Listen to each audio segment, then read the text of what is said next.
देख सकता नहीं कि एगो बच्ची जो कि महतारी कैसे अपना अपना पास से दूर कैले बिया बच्ची के, मतलब कि केहू देखी तो ये बच्ची के कितना सुंदर बच्ची बिया और एगो महतारी अपना सीना से कैसे बच्ची के हटा दिले बिया, कैसे दूर कैले बिया और कैसे महतारी जो बा कि देख सकता नहीं कि गोदी में अबू, गोदी में हमरा गोदी में अबू, आजा आजा आजा गोदी में आजा आजा। देख सकता नहीं कि एगो 6 महीना के बच्ची के तारी फरार हो गई और ओकरा तनको चिंता नहीं है कि बच्ची के जीवन कैसे भरण पोषण है। मात्र 4 लाख रुपया के लालच में, मात्र 4 लाख रुपया के लालच में 7 लाख माने आई 4 लाख रुपया भी पहुंचल बा और 7 लाख रुपया टोटल मिले वाला बाटे मात्र पैसा खातिर, मतलब कि रुपया के लालच में महतारी 6 महीना के बच्ची के छोड़ के फरार हो गई।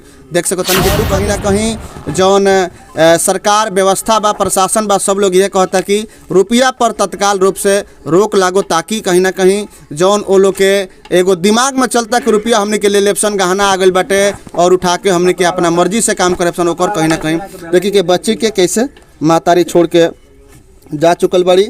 मम्मी फोन कर ले रही है, मम्मी नहीं बतियावत, मम्मी फोन नहीं करत, मम्मी फोन नहीं करत, हैं बोलत नहीं कुछ, मम्मी फोन नहीं करत, मम्मी माँ फोन ना कैली है, एको हाली फोनो ना कैली है ना। महतारी बाड़ी लड़की के छोड़ के चल गई बाड़ी, गहना गुड़िया सब लेके गई बाड़ी, सब गहना गुड़िया सब लेके चल गई बाड़ी। 4 लाख रुपया जौन आयल बा तौनो रुपया लेके दूसरा जगह वो रुपया अपना फेर में बाड़ी की लेके महतारी रही।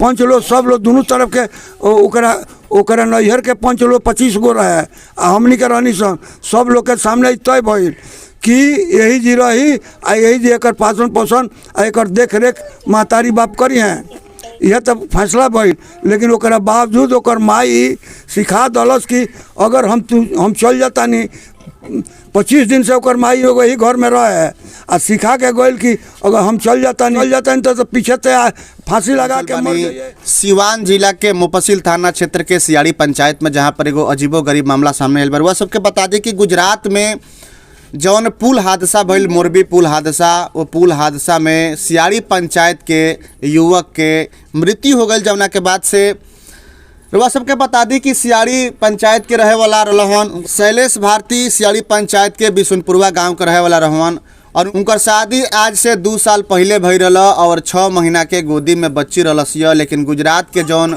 मोरबी पुल हादसा भइल, हादसा में उनकर दुखद मृत्यु हो गई, जौना के बाद से परिवार के लोग टूट गई।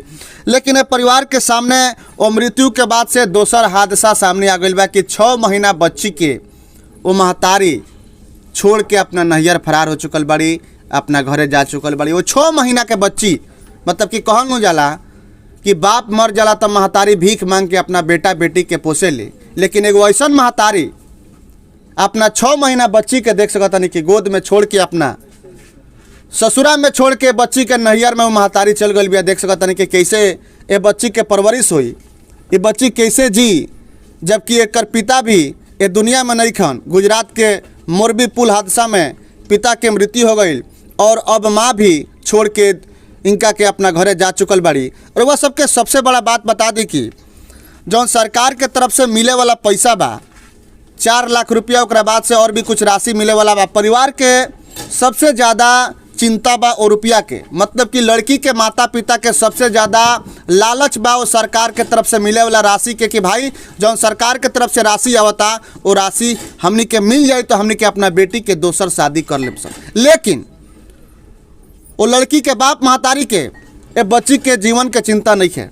वो एगो महतारी के जौन अपना कोख से बच्ची के जन्म दिले बिया, वो महतारी के अपना बेटी के चिंता नहीं है कि हमरा बेटी के जीवन, हमरा बेटी के भरण पोषण कैसे हुई, हमरा बेटी के शादी विवाह कैसे हुई, हमरा बेटी के पढ़ाई लिखाई कैसे हुई। वो महतारी के चिंता बा तो अपन एगो दोसर शादी के।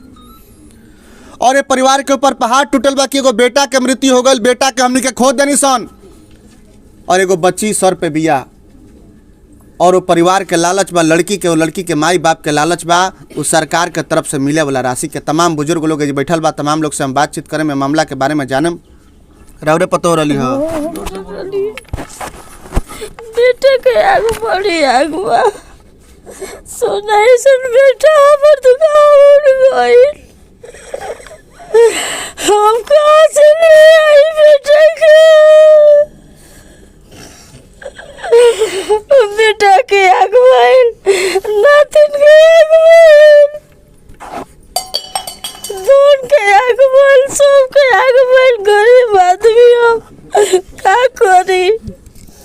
तो एक महतारी एकरा के छोड़ के कब भाग गई है? भागल मारी परसों के। परसों के गई बाड़ी। 7 बजे। परसों के गई हाँ बाड़ी। परसों के। तो माने कि वो जब गई तो बच्चिया के ना लेके गई? ना बच्ची के छोड़ के चल गई। बच्ची के छोड़ के भाग गई? बच्ची के छोड़ के चल गई हूँ। ना हमार हो तो हम कहाँ भी गए। बिल्कुल हमार हो तो हम कहाँ बिगम देख सकत नहीं कि छोटा सा बच्ची के छोड़ के महतारी फरार हो चुकल बाड़ी, अपना घरे जा चुकल बाड़ी। देख सकत नहीं कि अब ये बच्ची के पिता भी ये दुनिया में नहीं खन के बच्ची के भरण पोषण करिया। देख सकत नहीं कि ये बच्ची के पता भी नहीं के कि हमार पिता ये दुनिया में नहीं खन और हमार महतारी हमरा के छोड़ के अपना घरे भाग चुकल बिया। ये बच्ची के देख सकत नहीं कि भरण पोषण कैसे हुई कहीं ना कहीं ये बच्ची के बाबा और इया के मतलब कि दादा और दादी के ही बात के चिंता बा कि अब ये बच्ची के कैसे हमनी के भरण पोषण करेम सन। ये बच्ची के महतारी छोड़ के चल गई, पिता अभी दुनिया में नहीं खन, कहीं ना कहीं चिंता बा। अच्छा का मामला रहा लोग के का चीज़ के दिक्कत बा? इतना दिन से घरे रहली हनु? अब कुछ के दिक्कत हम ना दिल रहनी है, कुछ के दिक्कत ना दिल रहनी है। आखिर उनका का दिक्कत रहला कि चल गई है? पैसा का लालच पर गई है, जे पैसा का लालच पर। पैसा जौन सरकार के तरफ से मिले वाला बा। हाँ सरकार के तरफ से पैसा मिलेला बा, वही के उ बेटी के भूखिया नहीं खी उ पैसा का लालच बा आ दूसरा ठन जाए का लालच बा। पैसा लेके दूसरा ठन जाए का सरकार के तरफ से जौन 4 लाख रुपया अभी आइल बा खाता में और कुछ आवे वाला बा, वही के लालच बा लोग के। हाँ वही का लालच बा कि वो पैसा उठा के अपने बेटी के शादी कर दे। हाँ उनको लालच बा, उनको बापू माई के लालच बा। माने रौरा पतोहो के लालच बा और रौरा पतोहो के बाप महतारी के भी लालच हाँ बा। हाँ वो लोग का लालच बा।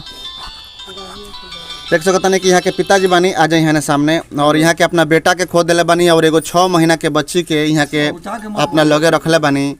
भरण पोषण कैसे हो एकर चिंता बा। का बात भइल ह? पंचायती तो भौवे किए जी रही 2-4 महीना देखल जाए जैसे कि आसपास के लोग बतावता, लेकिन का बात भौवे कि परसों भाग गई अपना घरे छोट 6 महीना के बच्चे के अपना छोड़ के। और मान लीजिए 2 गोड़ा बनाइल बा आइले 7 बजे रेल गाना गुड़िया सब कपड़ा लाता लेके रेल। उनका बच्ची के तनको चिंता ना भवे। चिंता ना, रुपया कियो रुपया मिल आ गइल बाबा 4 लाख आ गइल बाबा और आवे वाला बाबा गाना गुड़िया और उ लौकता बाबा उनका नाम पाइए गइल बा 2 लाख के गाना गुड़िया लेके चल नारायण 2 लाख के गहना लेके गइल बड़ी। 2 लाख के गाना। अच्छा पैसा जौन 4 लाख रुपया आइल बा गुजरात से उनका उनके खाता में आइल बा। हाँ उनके खाता में आइल बा। तो लोग चाहता लो कि एकरा के माने उठा के हमने के अपन दोसर शादी ब्याह करे। जौन भी करे दोसर बियाह करे ही कतिनु अब ये बच्ची के का करे अब? ओकर पानल पसल हमनी के करब से दोसर कौन उपाय बा? जहाँ ले आदमी सकी तहाँ ले करब। देख सकता नहीं कि रोवता नहीं है कि अपना बेटा के खो देवे के गम जौन बा और एगो छोटा सा जौन बच्ची बिया ये बच्ची के परवरिश कैसे हुई एकर चिंता कहीं ना कहीं परिवार के पास बाटे। देख सकता नहीं कि हई बाटे कागज हुआ। देख सकता नहीं कि जौन 4 लाख रुपया पहुँचल बा खाता में ये जी के सरपंच साहब लिख के देले बनी बैंक मैनेजर साहब के कि वो पैसा पर तत्काल रोक लगावल जाओ, लेकिन बैंक के मैनेजर साहब कहले बने कि नहीं लगा सकते हैं, कोर्ट के आदेश चाहिए ओकरा बादे। लेकिन ये परिवार कोर्ट के पास में जल्द पहुँचे वाला बा। आज चूँकि संडे बा कोर्ट में पहुँच के कोर्ट से अर्जी करी अपील करी कि रुपया पर तत्काल रोक लगावल जाओ। काहे कि वो रुपया पर हक सिर्फ ये लड़की के महतारी के ही नहीं के लड़की के भी हक बा। फिर वो रुपया के उठा के लड़की के महतारी का करिए का ना करिए, लेकिन ये परिवार के ये का नाम बा कि वो तमाम रुपया के उठा के कम से कम ये बच्ची के भविष्य के सुरक्षित कर दिया। लेकिन वो परिवार के लड़की के माता पिता के चिंता बा कि हम वो रुपया के उठा के अपना बेटी के जौन भी बा जैसे कि यहाँ लोगन कहतन कि शादी करे के विचार बा चाहे जौन भी बा कहीं ना कहीं तहस नहस रुपया हो जाई। अगर रुपया के सही जगह पर इस्तेमाल हो तो बच्ची के नाम से चाहे बच्ची के भविष्य खातिर वो रुपया में लगावल जाओ। तो रुपया उठौले बड़ी कि नाव में से ना उठौले नहीं की। ना अच्छा क दिन भइल उनका गइले जी से? गइल 3 दिन। आज हो गइल नु। कबो फोन ना कर लिया बेटिया खातिर अपना? ना फोन ना कइली है। कबो फोन ना आइलो? फोन नहीं की करत अपना बेटी खातिर? ना फोन ना के आवत ना। कैसन महतारी बिया के अपना बेटी खातिर फोन नहीं के करती? फोन नहीं की कर तू भतवान के रुकत रुकावत ना तो छुटके में भागे आली रही है। बाकी रुकत रुकावत तू भतवान के भागल लोग। चाचा बानी हमारा साथ में बातचीत करम का कहेम एगो बच्ची के 6 महीना के छोड़ के महतारी फरार हो गई। 6 महीना के दूध मुहा बच्चा के लेके महतारी भाग गई, छोड़ के भाग गई बिया। आई बच्ची के अब लालन पोषण के करी, एकर जिम्मेवारी केहू के बा, केहू के नहीं है। अब रह गई कि एकर जिम्मेवारी दादा दादी ले बा, तो दादा दादी कहाँ से ले के करी। पैसा तो समूचा गवर्नमेंट के जौन मिलता तो ओकरा नाम से आयल बा, आ उठा के फरार हो गई। आ गहना गुड़िया जितना बा सबके सब लोग 5 लोग के सामने लेके भाग गई। अब पंचायती भइल, वो पंचायती में यह तय भइल कि दादा दादी के लगे का नाम है कि बच्ची रही आ उ का नाम ओकर महतारी रही। 5 लोग सब लोग दोनों तरफ के ओकरा नैहर के 5 लोग 25 गो रहे, आ हमनी के रहनी सब लोग के सामने तय भइल कि यही जी रही आ यही जी एकर पालन पोषण आ एकर देख रेख महतारी बाप करी हैं।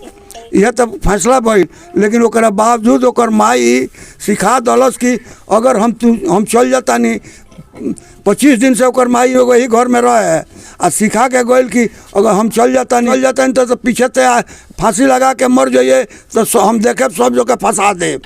तब ओकरा बाद जब एजी से गइल तो बचिया के छोड़ के आ चल गइल। फांसी के जब वह तो एजी तो सब लोग सजग रहे जे फांसी लगाओ के कहले भी ओकर माई तो फांसी लगाई, तो सब लोग के कान खड़ा रहे जे फांसी लगाई तो हमने एकरा के बचाए सो, लेकिन वही के वजह से वो भाग गइल। का कहेम चाची जौन महतारी बाड़ी लड़की के छोड़ के चल गई बाड़ी, गहना गुड़िया सब लेके गई बाड़ी, सब गहना गुड़िया सब लेके चल गई बाड़ी। 4 लाख रुपया जौन आयल बा तौनो रुपया लेके दूसरा जगह, वो रुपया अपना फेर में बाड़ी की लेके हम दूसरा जगह चल जाए, आ गहनों लेके चल गई। उनका चिंता नहीं है बच्चिया के ना, उनका चिंता नहीं है। तो देख सकता नहीं कि तमाम लोग जी बाटे और सब लोग के कहना में है बा कि जौन पैसा मिले वाला बा शैलेश भारती के मृत्यु के बाद सरकार जौन मुआवजा देता वो मुआवजा ये बच्ची के मिले के चाहिए। अगर बच्ची के महतारी दोसर शादी कर लेता रही फिर ये बच्ची के भविष्य के का होई, कहीं ना कहीं ये गांव के तमाम लोग के संकट में डाल के रखले बा कि आखिर फिर बच्ची के भविष्य के का होई और बच्ची के पढ़ाई लिखाई शादी ब्याह कैसे होई, हो कहीं ना कहीं चिंता में डाल के रखले बा। ये तमाम गांव के लोग इकट्ठा भइल बा। एक बार कैमरा में से चाहे के दिखाई कि तमाम लोग पहुंचल बा और सब लोग के कहना में यह बा कि जौन पैसा मिले वाला बा सरकार से वो पैसा पर तत्काल रोक लागो, काहे कि ओकर महतारी उठा के पैसा हंड मंड कर दी। ऐसे सारा पैसा के उठा के ए बच्ची के नाम से फिक्स कर जाओ ताकि एकरा भविष्य जौन बाकी सुरक्षित रहो, ये बच्ची पढ़ लिख ले, वे बच्ची के शादी ब्याह हो जाओ। देख सकता नहीं कि एगो बच्ची क्योंकि महतारी कैसे अपना पास से दूर कैले बिया ये बच्ची के, मतलब कि केहू देखी तो ये बच्ची के कितना सुंदर बच्ची बिया और एगो महतारी अपना सीना से कैसे बच्ची के हटा दिले बिया, कैसे दूर कैले बिया और कैसे महतारी जौन बा कि देख सकता नहीं कि गोदी में आबू, गोदी में हमरा गोदी में आबू, आजा गोदी में आजा।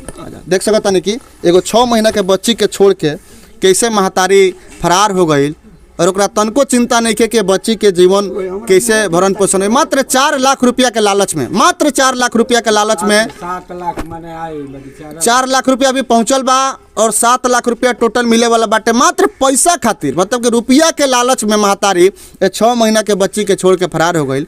देख सकता नहीं कि दुखद स्थिति बा और कहीं ना कहीं जौन सरकार व्यवस्था बा प्रशासन बा सब लोग ये कहता कि रुपया पर तत्काल रूप से रोक लागो ताकि कहीं ना कहीं जौन वो लोग के एगो दिमाग में चलता कि रुपया हमने के ले लेप्सन गहना आ गई बाटे और उठा के हमने के अपना मर्जी से काम करे ओकर कहीं ना कहीं देखिए कि बच्ची के कैसे महतारी छोड़ के जा चुकल बड़ी। मम्मी फोन कर ले रही ह, मम्मी नहीं बतियावत, मम्मी फोन नहीं करत, मम्मी फोन नहीं करत, बोलत मम्मी फोन नहीं करत, माँ फोन ना कैली ह, एको हाली फोनो ना कैली है ना बच्चे से बतियाओ ना, एको हाली ना फोन ना आइल ना, एको हाली बच्ची के समाचार लेवे खातिर ना, बच्ची से मतलब है नहीं के, कौनो उनका मतलब नहीं, मतलब है नहीं के। तो भाई हैं हम शैलेश भारती के भाई, शैलेश भारती के छोट भाई हैं। सब अकेले जाके वो जौन हम लाश निकलनी सिविल से, फिर जलावन बलावन सब कोई निकाल के लिया के ओकरा बावजूद भी जाके वो जन से चेक क्लियर करा के लिए जौन अथी कलेक्टर ऑफिस बनेला ओइ जन से ओकरा बावजूद भी ये जना के बैंक में, यहाँ के बैंक में पहले यहाँ के मम्मी पापा दरखास्त दे दिलन, बैंक ब्लॉक हो गई रहे, पैसा आवे से पहले ब्लॉक बंद हो गई, बैंक ब्लॉक हो गई रहे।